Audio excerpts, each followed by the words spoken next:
Halo, semangat pagi Mockletters. Selamat datang di channel yang berisi semua informasi dan tutorial tentang dunia IT.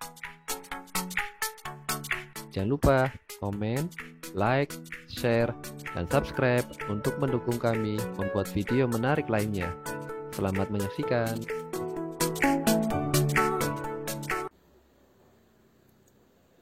Semangat pagi Mockletters. Kali ini kita akan belajar mengenai enkripsi di bagian kedua materi cybersecurity fundamental. Enkripsi merupakan salah satu cara dalam mengamankan dan melindungi data. Enkripsi menambahkan ciphertext ke data untuk mengacak data agar tidak dapat dibaca tanpa kunci dekripsi. Pada sistem operasi Windows, ada dua metode enkripsi yang bisa Anda gunakan. Yang pertama adalah EFS, Encrypting File System, yang merupakan mekanisme enkripsi milik Windows untuk mengenkripsi file dan folder. Yang perlu Anda perhatikan, Anda tidak dapat memilih kompres dan encrypt secara bersamaan. Kita coba mengenkripsi folder test dengan EFS. Sudah saya buatkan folder test. Kita coba mengenkripsi folder test dengan EFS. Klik kanan, Properties. Pada menu General, klik Advanced. Lalu di sini ada pilihannya, Compress Contents atau Encrypt. Ingat, Anda tidak dapat memilih keduanya secara bersamaan. Untuk kali ini kita pilih Encrypt. Oke. Oke. Anda bisa melihat, setelah dienkripsi, maka akan terdapat tanda gembok pada folder test.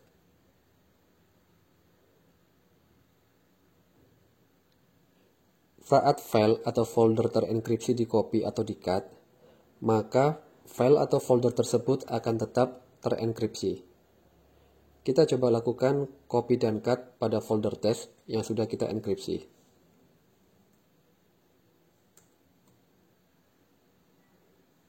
Kita buka filenya. Pertama, kita coba copy paste dalam drive yang sama. Kita copy ke drive C.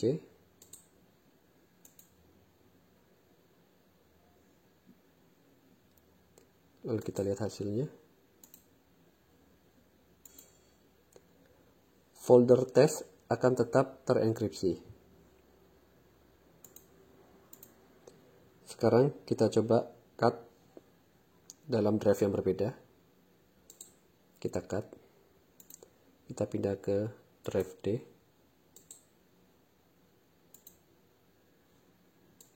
Kita lihat. Masih tetap terenkripsi.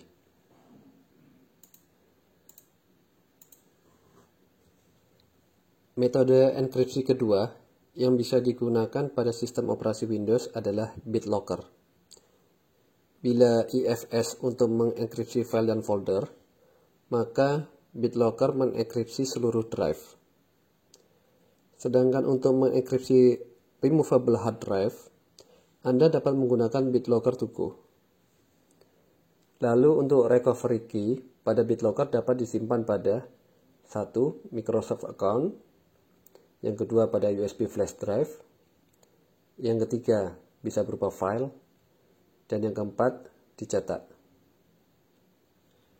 Ada dua tipe enkripsi. Yang pertama berbasis software, dan yang kedua berbasis hardware. Contoh enkripsi berbasis software antara lain EFS, Encrypting File System, yaitu mekanisme enkripsi milik Windows untuk mengenkripsi file dan folder. Lalu ada BitLocker, sistem enkripsi yang mengenkripsi seluruh drive. Ada SSL, Secure Socket Layer, enkripsi dengan menggunakan public key dan private key, contohnya adalah HTTPS. Lalu ada TLS, Transport Layer Security, merupakan perpanjangan atau perbaikan dari SSL. Sedangkan yang berbasis hardware adalah TPM, Trusted Platform Mobile. standar internasional untuk mengintegrasikan kunci kriptografi ke dalam perangkat. Bisa berupa chip yang ditanam pada perangkat komputer Anda. Untuk enkripsi pada email, digunakan digital signature, yaitu sertifikat yang digunakan untuk memverifikasi keaslian dokumen atau pesan pada email.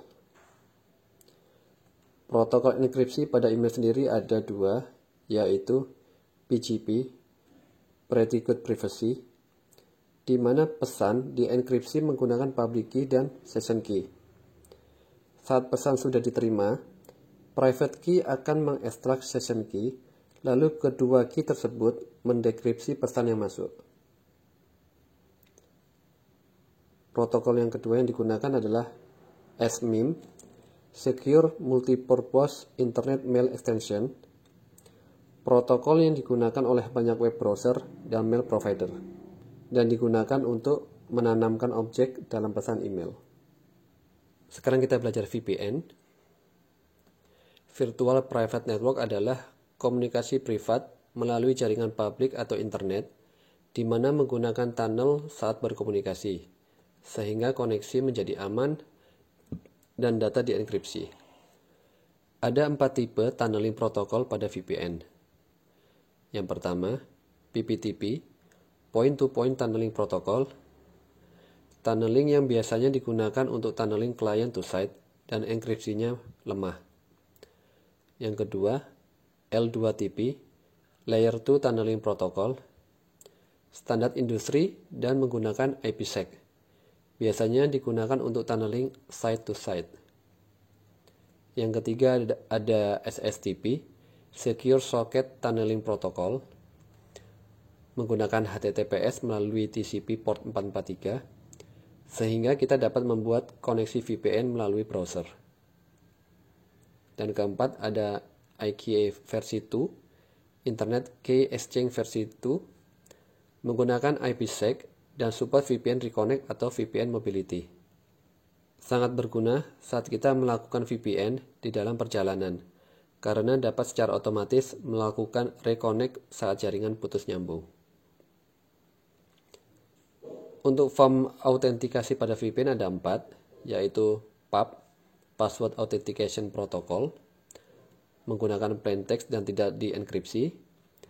Lalu ada CHAP, Challenge Handshake Authentication Protocol, autentikasi challenge respon menggunakan hash MD5. Lalu ada MS JAP versi 2, Microsoft JAP versi 2, autentikasi dua arah yang lebih baik dari JAP. Yang keempat ada EAP MS JAP versi 2, Extensible Authentication MS JAP versi 2, menggunakan framework autentikasi universal, dan dapat menggunakan biometrics dan what you have autentikasi. Public key adalah kunci yang digunakan untuk memulai enkripsi asimetris. Public key sering digunakan pada awal pengiriman data. Pada situs web e-commerce, public key akan dikirim oleh web server untuk memulai transaksi. Sedangkan private key adalah kunci yang digunakan untuk mendekripsikan data. Private key sering disimpan di server web dan hanya server yang dapat mendekripsikan data. Kita coba analogikan saat kita menyewa safety deposit box di bank. Public key dapat membuka seluruh safety deposit box, sedangkan private key hanya dapat membuka satu safety deposit box saja. Algoritma enkripsi ada 2, yaitu simetrik dan asimetrik. Pada simetrik, encryption key sama dengan decryption key. Adapun yang contoh penggunaannya adalah block zippers, yaitu sebuah blok plain text plus key menjadi sebuah block zipper. Lalu ada dash, data encryption standard, menggunakan 56 bit. Lalu ada triple dash, lebih baik dibandingkan dash. Lalu ada AS, Advanced Encryption Standard, tersedia dalam 128 bit, 192 bit, dan 256 bit. Dan yang terakhir adalah Stream Zipper, enkripsi bit by bit. Contohnya adalah RJ4. Untuk enkripsi asimetrik, encryption key-nya berbeda dengan decryption key-nya. Pada enkripsi asimetris, satu key untuk enkripsi dan kunci yang lain untuk dekripsi. Contohnya adalah SSL, Secure Socket Layer, TLS, Transport Layer Security, PGP, Pretty Good Privacy, digunakan untuk enkripsi email. Lalu ada hash function, enkripsi satu arah tanpa dekripsi, digunakan untuk memverifikasi password. Digital certificate digunakan untuk menyimpan public key dan informasi user, organisasi, serial number, dan expiration date. Untuk properties dan format dari sertifikat, ada PKCS 12, format arsip file, yaitu Personal Information Exchange Syntax Standard, dapat mengekspor sertifikat dan private key. Lalu ada PKCS 7, Cryptographic Message Syntax Standard, mendukung penyimpanan sertifikat. Lalu ada DER, Distinguished Encoding Rules, yaitu encode binary X509, tidak support penyimpanan private key. Dan ada Base64 Encode X509, sudah mendukung penyimpanan satu sertifikat, namun tidak menyimpan private key.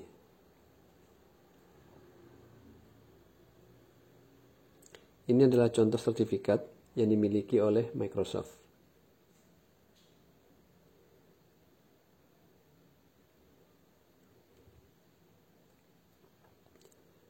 Secara teknis, public key infrastruktur adalah implementasi dari berbagai teknik kriptografi yang bertujuan untuk mengamankan data, memastikan keaslian data maupun pengirimnya, dan mencegah pemalsuan.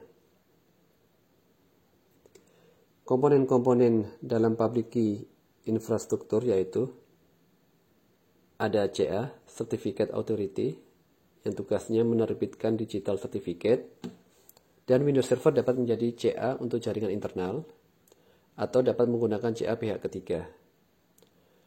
Untuk CA sendiri ada dua jenis, yaitu Enterprise Root CA, berada di puncak hierarki CA, dan Standalone CA, tidak menggunakan Active Directory, dan tidak otomatis mendaftarkan pengunjungnya. Lalu komponen yang lain adalah RA, Registration Authority, mendistribusikan key, bukan digital certificate. Lalu ada CRL, Certificate Revocation List, menyimpan daftar sertifikat yang dicabut, dan sertifikat dapat dicabut bila kadaluarsa. Contoh CA provider adalah VeriSign. Untuk token atau security token, biasanya digunakan untuk mengakses internet banking. Ada dua, ada hardware based dan software based. Contohnya hardware based adalah token yang biasanya kita untuk mengakses internet banking. Untuk software based, contohnya adalah token yang langsung dipasang pada aplikasi. Atau pihak ketiga menggunakan SMS verification. Untuk keamanan perangkat sendiri, gunakan hanya aplikasi yang diketahui dan diizinkan oleh administrator jaringan Anda. Pada perangkat Windows, Anda dapat menggunakan device guard. Sekian video mengenai enkripsi pada bagian kedua materi cybersecurity fundamental. Pastikan seluruh data kita maupun sistem komunikasi yang kita gunakan aman dengan cara dienkripsi. Untuk video selanjutnya, kita akan belajar mengenai malware. Terima kasih.